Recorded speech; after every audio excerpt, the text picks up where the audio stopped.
आइए मासी के हाथ के बने ये जादुई लड्डू ट्राई कीजिए। इसमें हल्दी, सोड और ड्राई फ्रूट्स का ऐसा मिश्रण है कि एक लड्डू खाकर आप दिन भर फुर्तीला महसूस करेंगे। यह पूरी तरह से शुद्ध और घर का बना है।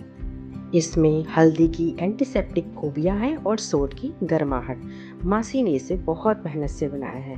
एक बार खाओगे तो बाजार वाली मिठाई भूल जाओगे। तो आइए देखते हैं इसकी रेसिपी।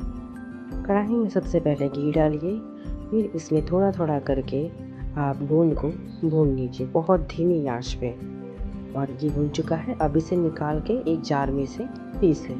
अब फिर डालिए घी, इसमें तेखुर को भूनना है, बहुत कम आंच रहेगी और इसे बहुत धीरे धीरे आराम से भूनने के बाद फिर इसे भी जार में डाल के पीस लीजिए। हमने फिर कढ़ाई में घी डाला और उसके बाद हमने इसमें डाल रहे हैं पोस्ते का दाना। इसे भी बहुत कम आंच पे आप धीरे धीरे भूनते रहिए। अब ये भून चुका है, अब हमें इसे निकाल देना है, लेकिन हाँ, इसे पीसना नहीं है। अब फिर कढ़ाई में डालिए घी, अब इसमें डालिए लावा यानी मखाना और इसे धीमी आंच पे भूनिए। इसे भी निकाल के पीस लीजिए। अब कढ़ाई में डालिए अखरोट, जरा सा घी डाल के फिर इसे भून लीजिए और इसे भी जार में पीस लीजिए। कढ़ाई में फिर से डालिए घी, अब इसमें काजू को भून लीजिए। काजू लाल हो जाए और फिर इसे भी जार में डाल के पीस लीजिए। फिर कढ़ाई में डालिए घी, अब इसमें आप किशमिश डाल के थोड़ा थोड़ा कढ़ाई में फिर इसे भून लीजिए। किशमिश कुछ ऐसा दिख रहा है और इसे आप कढ़ाई में निकाल लीजिए। फिर से कढ़ाई में डालिए घी, अब इसमें डालिए कद्दूकस किया हुआ नारियल।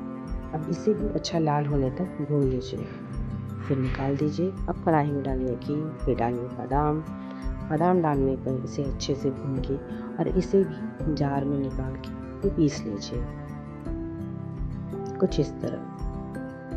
फिर डालिए कढ़ाई में घी, अब इसमें डालिए आप हल्दी को लाल होने तक इसे भूनते रहिए जब तक इसका कलर चेंज ना हो जाए। ये देखिए हल्दी अब लाल दिख रही है, इसे निकाल दीजिए। फिर ये हमने थाली में लावा, बादाम, पोस्ता का दाना, काजू, तेखुर और अखरोट है, साथ में सोट भी। अब इसके बाद हमने इसे एक बर्तन में जितनी चीज़ें हैं वो सब मिला देनी है।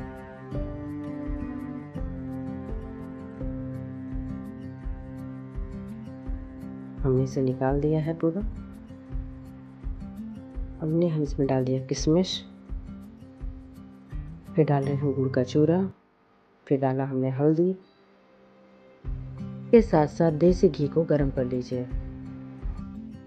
जब घी गर्म हो जाए तो किसी स्पैचुला की सहायता से आप थोड़ा थोड़ा करके उसमें मिला लीजिए। घी गर्म रहेगा तो लड्डू को बांधने में मदद मिलेगी और उसकी बाइंडिंग काफ़ी अच्छी होगी। आजकल के बाहर के खाने के दौर में घर की बनी ये शुद्ध चीज़ें मिलना मुश्किल है। ये लड्डू न सिर्फ आपकी क्रेविंग मिटाएंगे बल्कि आपको अंदर से मजबूत भी बनाएंगे। तो सेहत और स्वाद का ये मेल ट्राई ज़रूर करिएगा।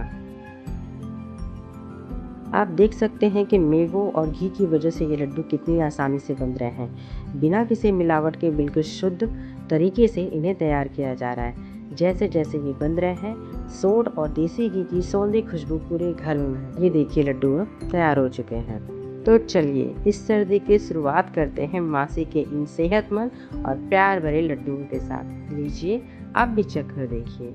मुझे यकीन है इसे खाने के बाद आप भी मेरी मासी की तारीफ करते नहीं थकेंगे। मज़ा आए तो मासी को फीडबैक देना मत भूलिएगा। Bye bye.